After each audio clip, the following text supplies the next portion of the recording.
வணக்கம் அன்பான தமிழ் பேசும் உறவுகளை மீண்டும் ஒரு மிக முக்கியமான காணொளியுடன் சந்திக்கிறேன். பிரித்தானியாவில் கென் பகுதியில், அதுவும் ராம்ஸ்கேட் பகுதியில் நான் சென்று கொண்டிருக்கிற வழியில் ஒரு சில நிமிடங்களுக்கு முன்பு தான் இந்த ஒரு பாரிய விபத்து ஏற்பட்டிருக்கிறது. அதுவும் அதிவேக சாலை என்று சொல்ல முடியாது. இந்த வீதி கிட்டத்தட்ட 30லிருந்து 40 வேகத்துடன் நாங்கள் செல்ல வேண்டும்.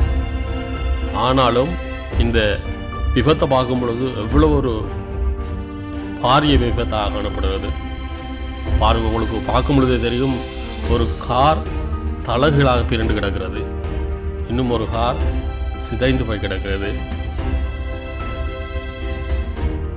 என்ன நடந்தது என்று தெரியவில்லை.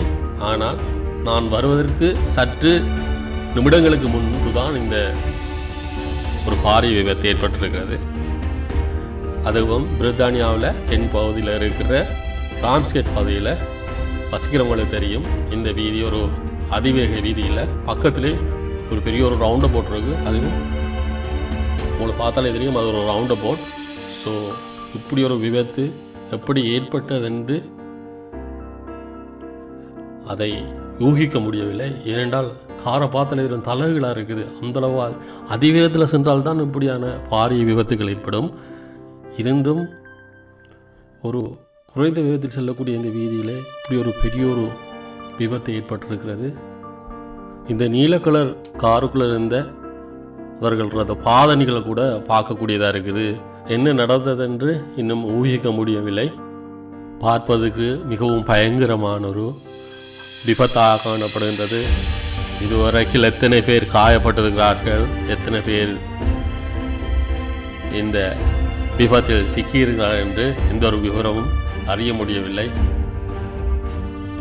பார்க்கவே பயங்கரமாக இருக்கிறது. இது பாருங்கள், இந்த கார் ஒரு அந்த கம்பத்தின் மேலே தூக்கி வைத்திருக்கிறது. மிக பயங்கரமாக இருக்கிறது.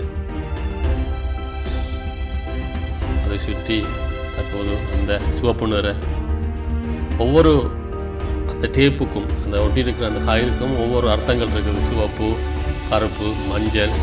ஸோ கவனமாக நாங்கள் வாகனங்களை செலுத்த வேண்டும். இது தொடர்பான மேலதிக தகவல்கள் தெரிந்தால் அடுத்த காணொலியில் தெரியப்படுத்துகிறேன். தொடர்ந்து இணைந்திருங்கள். நன்றி.